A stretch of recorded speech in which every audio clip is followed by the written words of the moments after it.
بسم اللہ الرحمن الرحیم۔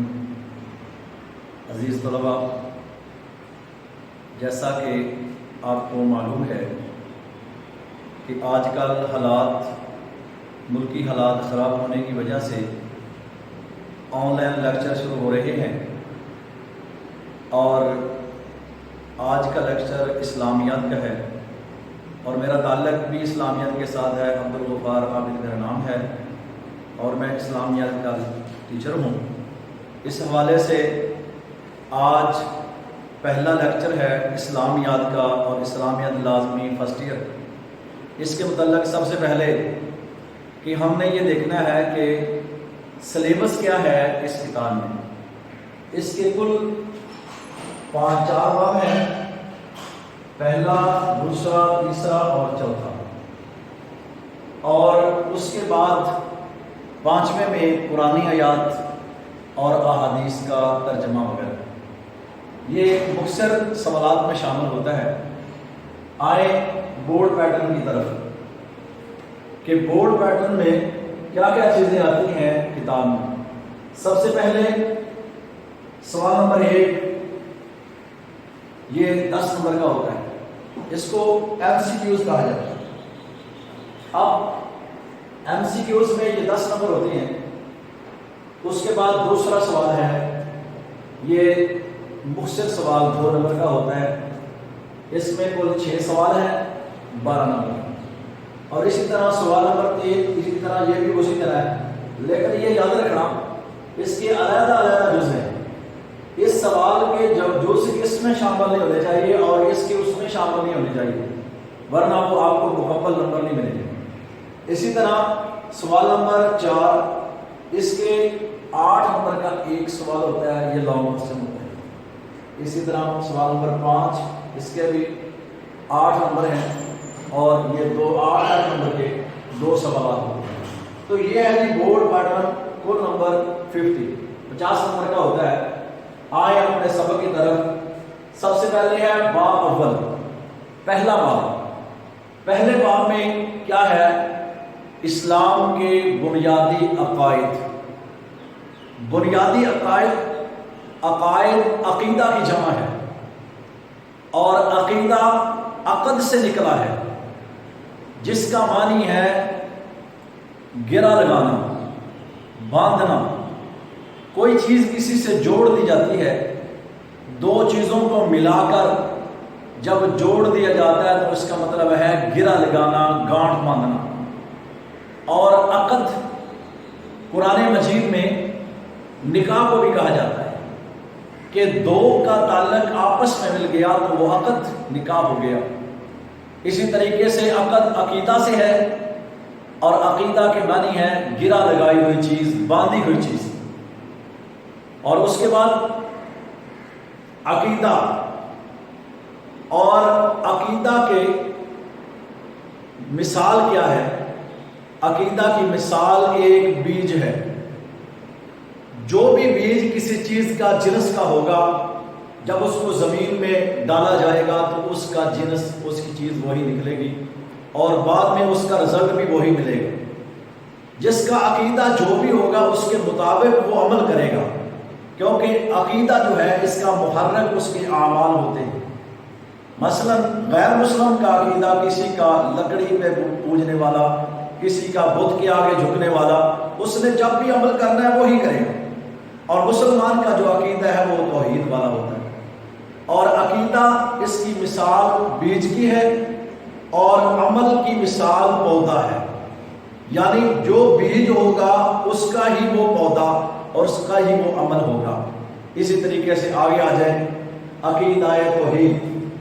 عقیدہ توحید، توحید کا معنی ہے واحد، ایک جاننا، ایک ماننا۔ توحید باب تفعیل سے لیا گیا ہے۔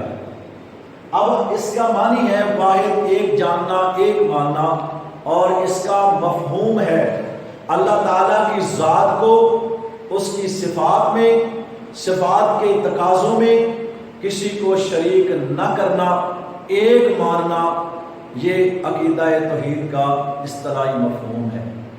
آگے آ جائیں کہ کچھ لوگ اللہ تعالیٰ کو نہیں مانتے، کمیونسٹ لوگ یا دوسرے اور دہریہ یہ اللہ تعالیٰ کے وجود کے قائل نہیں ہیں. یہ کہتے ہیں زمین و آسمان جو ہے یہ اپنے آپ بن چکا ہے، اس کو کوئی چلانے والا نہیں ہے، یہ اپنے آپ چل رہا ہے. لیکن یہ ان کا ذہن اور عقیدہ جو ہے وہ کمزور اور ناقص ہے، کیونکہ جب ہم کائنات کے اوپر غور کرتے ہیں تو ہمیں محسوس ہوتا ہے کہ دنیا کی چھوٹی سی چھوٹی چیز بھی بغیر بنانے والے کے نہیں بن سکتی. مثال کے طور پہ ہاتھ میں گھڑی ہے، اوپر پنکھا ہے، مکان ہے. جب ہم پنکھے کی طرف نظر دوڑائیں گے ہمیں الیکٹریشین کا ذہن میں تصور آئے گا، اور جب ہم یہ کمرے کی طرف مکان کی طرف نظر دوڑائیں گے ہمیں معمار کا تصور ذہن میں آئے گا کہ کوئی مستری ہے جس نے اس کو بنایا ہے. اسی طریقے سے جب یہ چھوٹی چھوٹی چیزیں بغیر بنانے والے کے نہیں بن سکتی تو کائنات کا اتنا بڑا نظام یا کائنات کیسے بغیر بنانے والے کے بن سکتی ہے. نمبر 2، پھر دوسرا یہ دیکھنا ہے کہ اس کو بنایا بھی ایک نے ہے، وہ اللہ کی ذات ہے جس نے ہر چیز کو مکمل طور پہ بنایا ہے. اِنَّ كُلَّ شَيْءٍ خَلَقْنَاهُ بِقَدَرٍ کہ اللہ نے ہر چیز کو ایک اندازے کے مطابق بنا دیا ہے. اب اللہ تعالیٰ کے وجود کی دلیل پہلے میں نے عقلی دلیل دی تھی کہ گھڑی کو دیکھیں گے تو گھڑی ساز کا تصور ذہن میں آئے گا. یہ چھوٹا سا پنکھا ہے، یہ اپنے آپ نہیں بنا، اس میں کرنٹ ڈالا جاتا ہے تو یہ چلتا ہے، جب کرنٹ ختم ہو جاتا ہے تو یہ اپنے آپ ہی بند ہو جاتا ہے. تو یعنی جب تک کرنٹ اس میں داخل نہیں ہوگا، ڈالا نہیں جائے گا، یہ خود بخود اپنے آپ نہیں چل سکتا. تو جب یہ چھوٹا سا پنکھا کرنٹ کے بغیر نہیں چل سکتا، بنانے والے کے بغیر نہیں چل سکتا، تو کائنات کا نظام بھی بغیر بنانے والے کے نہیں چل سکتا. تو اس لیے کون چلانے والا ہے؟ اللہ کی ذات ہے. اور قرآنی دلیل اس میں ہے، اللہ پاک نے فرمایا اِنَّ كُلَّ شَيْءٍ خَلَقْنَاهُ بِقَدَرٍ.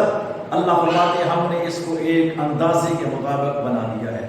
دوسری مثال اللہ تعالیٰ کی بہت ساری مثالیں ہیں قرآن مجید میں کہ اللہ تعالیٰ کے بارے میں وجود بارک تعالیٰ میں قرآن مجید میں الشمس ينبغي لها ان تدرك القمر ولا الليل سابق النهار وكل في فلك يسبحون.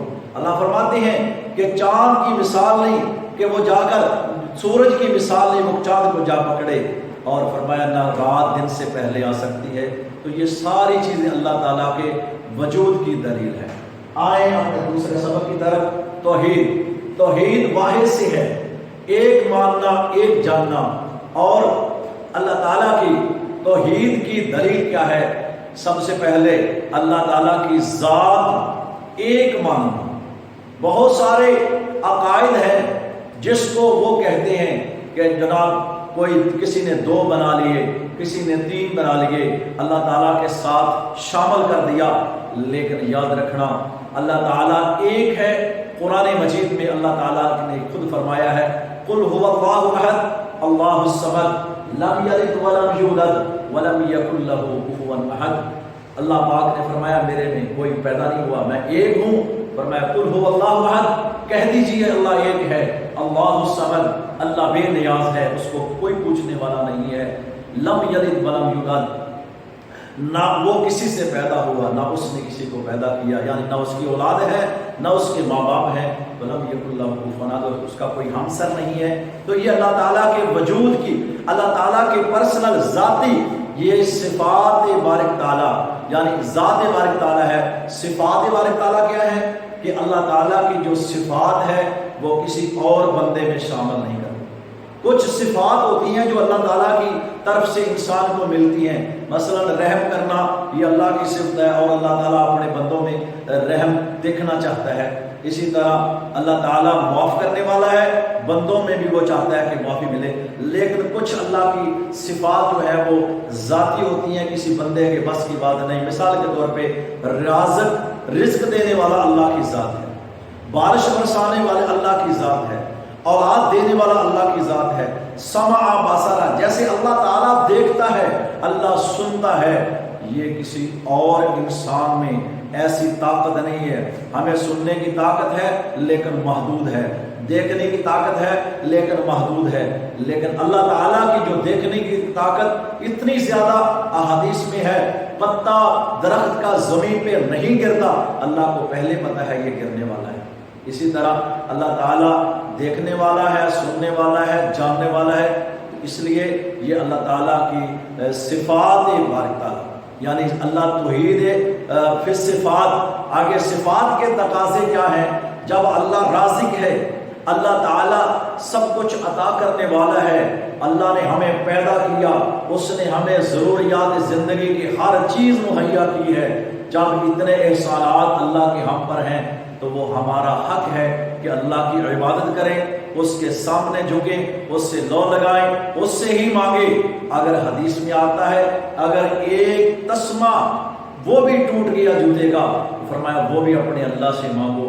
کیا مطلب ہے کہ چھوٹی سی چھوٹی حاجت، بڑی سی بڑی حاجت، یہ بھی اپنے اللہ سے مانگو۔ تو یہ توحید بارک تعالیٰ یعنی توحید کی اقسام میں نے آپ کو مختصر بتائی ہے، اور اس میں قرآنی دلیلیں بہت زیادہ ہیں، وقت نہیں ہے اتنا، لیکن یہ چیزیں سب سے پہلے عقیدہ توحید، پھر اس کے بعد توحید کی اقسام، وجود بارک تعالیٰ کے بارے میں قرآنی دلیل اور عقلی دلیل، اور اسی طرح توحید کی اقسام، یہ 5 چیزیں ہیں۔ اس کو عزیز طلباء یاد کرنا ہے اچھے طریقے سے، اور جو میں نے یہ بتائی ہیں یہ ساری بڑی امپورٹنٹ ہیں، یہ بورڈ کے پیپروں میں سوالات آتے ہیں، اس لیے اس کو یاد کرنے کی کوشش کریں اور اس کو لکھیں اور یاد کریں، اور اس کے بعد انشاءاللہ پھر آگے لیکچر دوسرا ہوگا۔ اللہ ہم سب کو عمل کرنے کی توفیق